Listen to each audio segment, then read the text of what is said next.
My mother-in-law tried to use me as her surrogate because she couldn't have a baby herself. This is probably the wildest thing I'll ever write here. I, 29F, have been married to my husband James, 32M, for 4 years. He's kind, calm, and honestly the reason I survived what turned out to be the most disturbing chapter of my life, all thanks to his mother, Martha. When I first met Martha Carter, she seemed lovely, polished, polite, always bringing cookies or asking about my work. But there was always something sharp about her kindness, the kind of woman who compliments you with a sting hidden behind the sugar. You know, oh, that dress looks so pretty on you. I wish I could pull off something so forgiving. That type. James had warned me she could be overbearing. She means well, he used to say. She just likes control. Her marriage to James's dad ended because of that control. She wanted to run every part of his life, and when he resisted, she imploded their marriage. Now she's dating this guy, Charles, mid-40s, who seems nice enough, but is a bit of a pushover.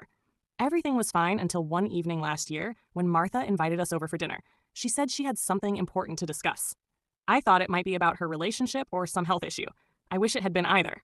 After dessert, she cleared her throat and said, "So, Alice, you're still young, healthy, and you haven't had kids yet, right?" I nodded, a little caught off guard. Right. We're not planning anytime soon, though." She smiled, too wide. "Well, I have something I want to run by you both. It's unconventional, but I believe it could be beautiful." Then she pulled out a folder. I'm not kidding. A folder full of medical charts, pamphlets, and printed out articles about surrogacy. "I've been speaking to some clinics," she said, flipping through papers. "Charles and I want to have a baby, but the doctor says I can't carry due to my age. So," she turned that saccharine smile toward me, "I thought maybe you could." I actually laughed because I thought it was a joke. "You mean, like, help you find a surrogate?" No, dear. Be the surrogate." My smile froze. "You want me to carry your baby?" "Exactly. You're family, you're healthy, you have strong genes. We'd compensate you generously, of course. And think of it, it would stay in the family." James's face went pale. "Mom, what the hell?" "Oh, don't be dramatic," she said, waving her hand. "It's perfectly legal. You'd just be donating your body for a few months. It's not like I'm asking for your firstborn." I couldn't even process it. My voice shook when I said, "Martha, that's not something I'm comfortable with. I'm not a surrogate." Her face stiffened. "Alice, you're making this sound inappropriate. This is a gift. You're part of this family." "I thought you'd understand." James stood up. "Mom, that's enough. We're not doing this conversation." She looked at him like he'd just slapped her.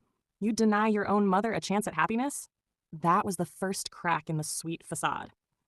Over the next few weeks, she kept pushing. Emails with links to surrogacy sites. Texts like, "Just think about it, sweetheart. We can make this easy for everyone." She even sent me a calendar marked with potential fertility windows. I blocked her number. James called and told her to stop.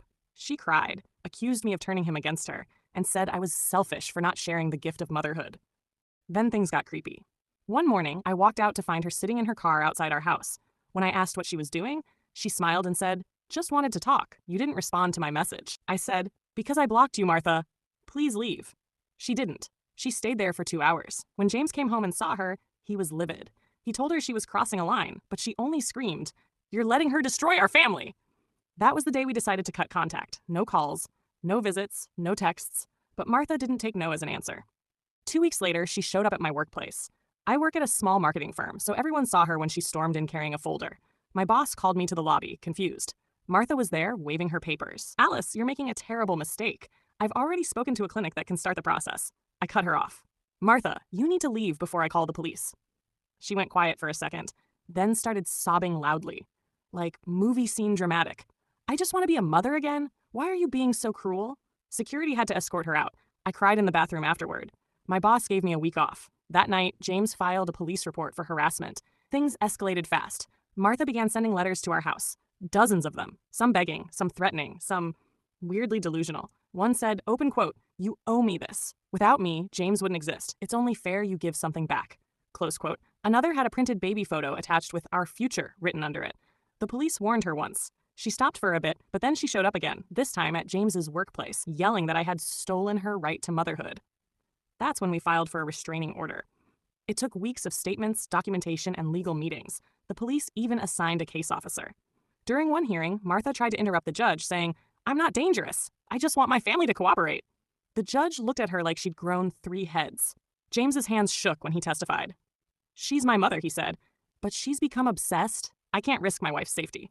Martha's lawyer argued she was emotionally distressed and misunderstood. But when they showed her text messages and her attempts to contact fertility clinics in my name, even the courtroom went silent. The process dragged on for months. We moved houses, changed our phone numbers, even had to warn our neighbors not to give out our new address.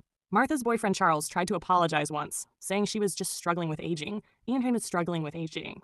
But that didn't excuse stalking. Finally, after one last hearing, the judge issued a permanent restraining order and ordered a psychiatric evaluation. I'll never forget the judge's words. Open quote. "Mrs. Carter, your behavior displays a concerning level of obsession. You need professional intervention." Close quote. Martha just sat there, glaring at me like I'd ruined her life. It's been almost a year since that day. She's still under psychiatric care. Charles apparently left her after realizing how far she'd gone. James hasn't spoken to her since. He blames himself sometimes, says he should have seen the signs earlier, but I tell him this wasn't his fault.